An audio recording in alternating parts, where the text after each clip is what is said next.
गए जी रेगिस्तान स्क्वायर।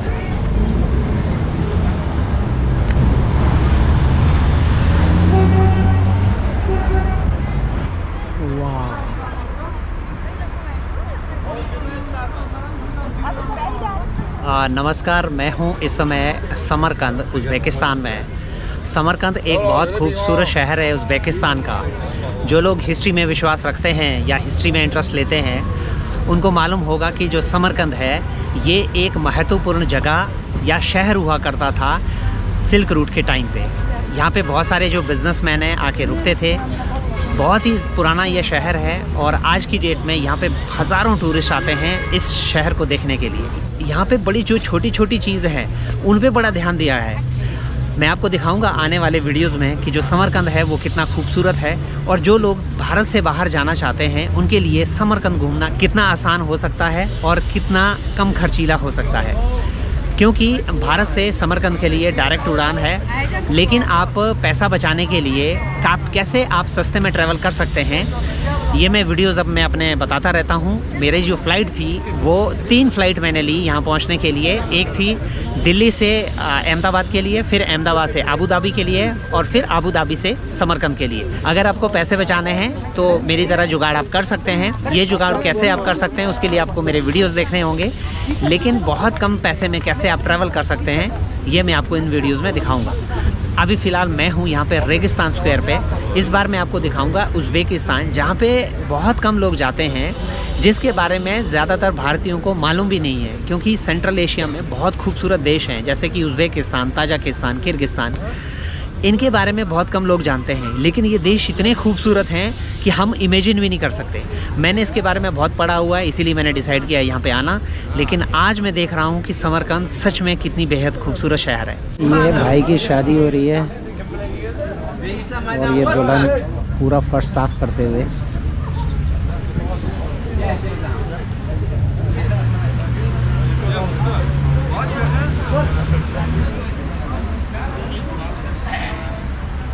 अरे ये एक दुल्हन और आ गई ऊपर से।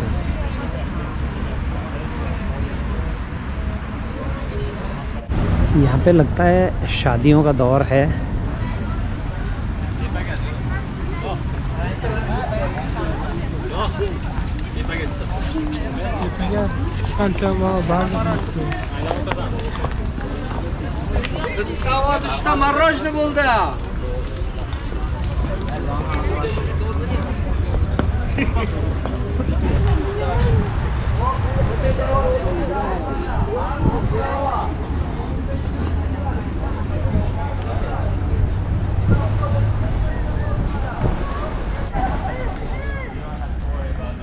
यहाँ पे एक दुल्हन फिर से है।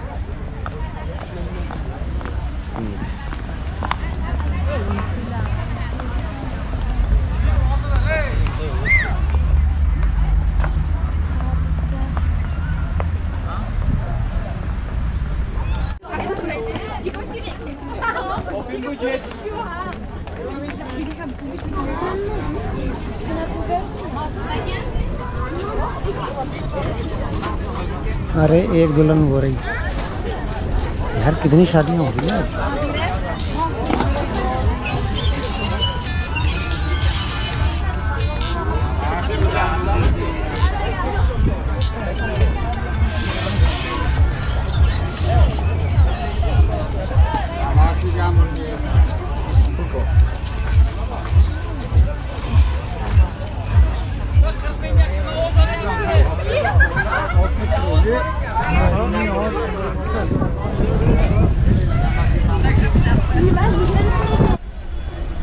वो देखो एक शादी वहाँ पे हो रही है,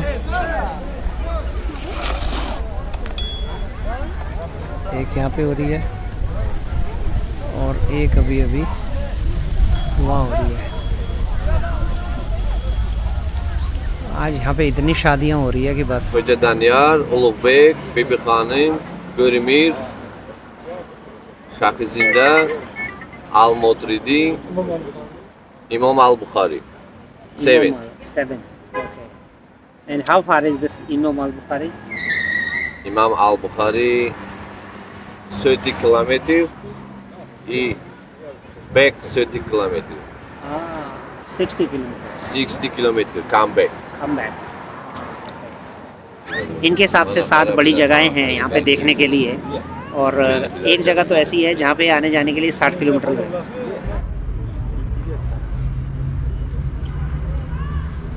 एक आपको इम्पोर्टेंट बात बतानी है कि एयरपोर्ट पे अगर आप सिम कार्ड परचेज़ करते हैं, वहाँ पे सिर्फ एक दुकान है, ठीक है, एक ही कियोस्क है, और वो अपनी मन मर्ज़ी के रेट लगाते हैं। दरअसल हुआ क्या, जब मैं एयरपोर्ट पे था तो वहाँ पे सिम मिल रही थी। वैसे इनके 5 GB तक के प्लान है, 5 GB से स्टार्ट है, और कोई 10 GB का है, कोई फिर 15 GB का, इस तरह से। लेकिन वो क्या कर रहे थे, ज़्यादा पैसे के चक्कर में 5 GB वाला बेच ही नहीं रहे थे, कह रहे कंपनी ने बंद कर दिया। चलो ठीक है जी, अब दे रहे थे वो 10 GB वाला, और 10 GB वाले के लिए पैसे ले रहे थे वो 17,000 सोम। 17,000 सोम रहे थे 10 GB के लिए।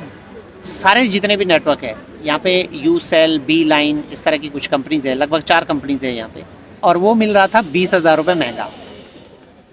क्योंकि अगर आप सिटी से कोई भी सिम कार्ड परचेज़ करते हैं तो वो आपको मिलेगा 50,000 सोम का। तो मैंने वहाँ से नहीं लिया उनसे कि चलो यार सिटी जाके देखते हैं।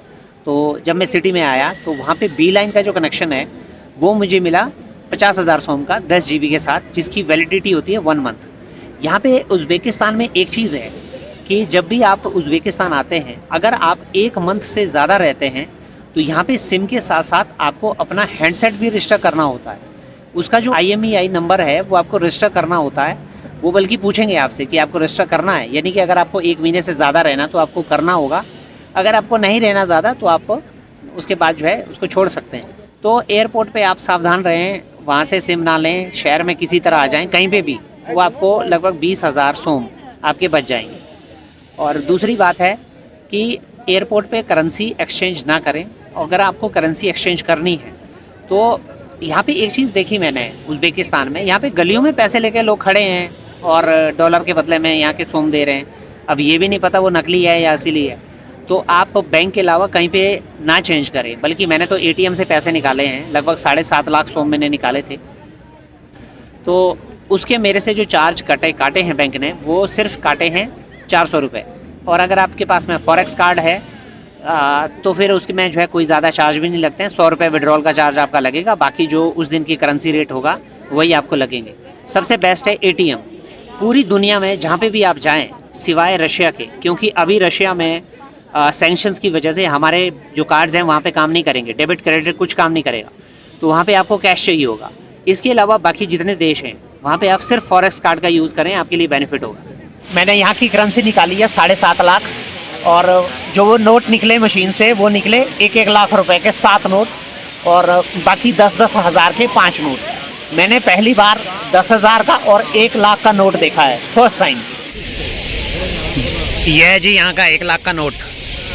ऐसे 7 नोट और 10-10 हज़ार के 5 नोट।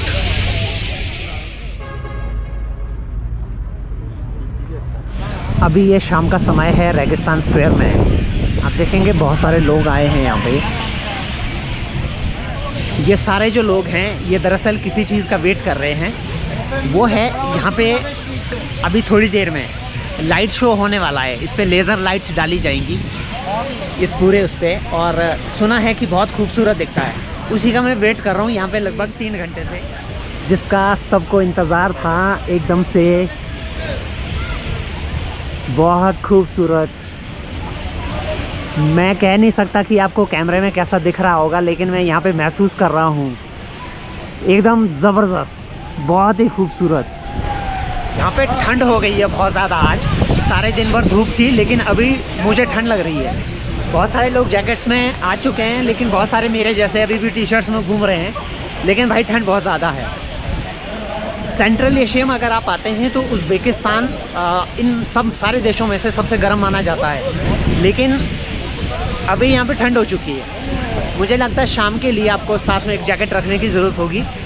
हाँ, और कैसा लग रहा है पीछे आप बताइएगा ज़रूर। ओके, कहाँ से हैं आप?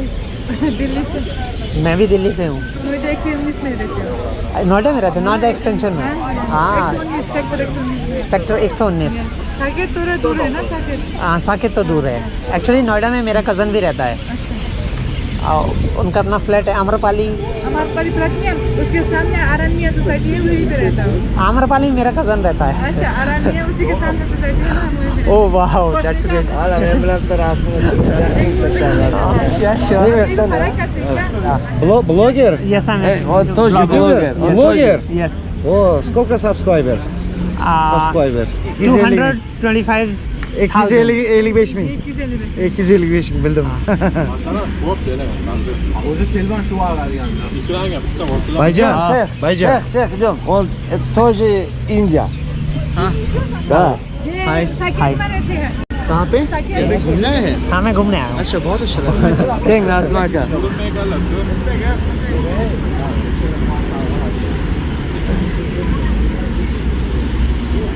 किस लैंग्वेज में बना रहे हैं? Uzbek. Uzbek, okay.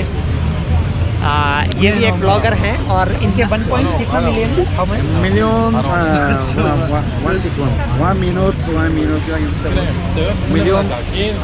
12 lakh subscriber हैं इनके यहाँ पे। बहुत Yes. अच्छा लगा आपसे मिलके। Ekta blogger bir bölüm tuttu.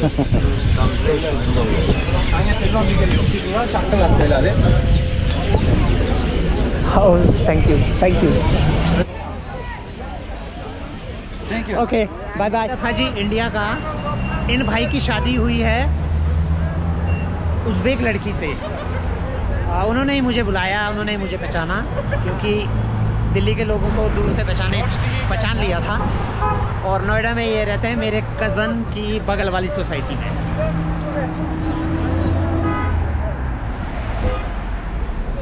चलो भाई, अब जाते हुए ना उसी ढाबे में जाऊंगा और दिन को जिसने हॉट डॉग दिया था वो खाऊंगा। मन कर रहा है उसको खाने का।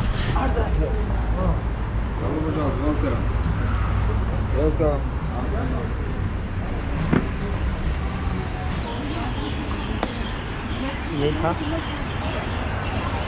यस, यही था। I want the same. You remember me? You remember me? Hot dog. No sausage, huh? No sausage, no meat, with мясо.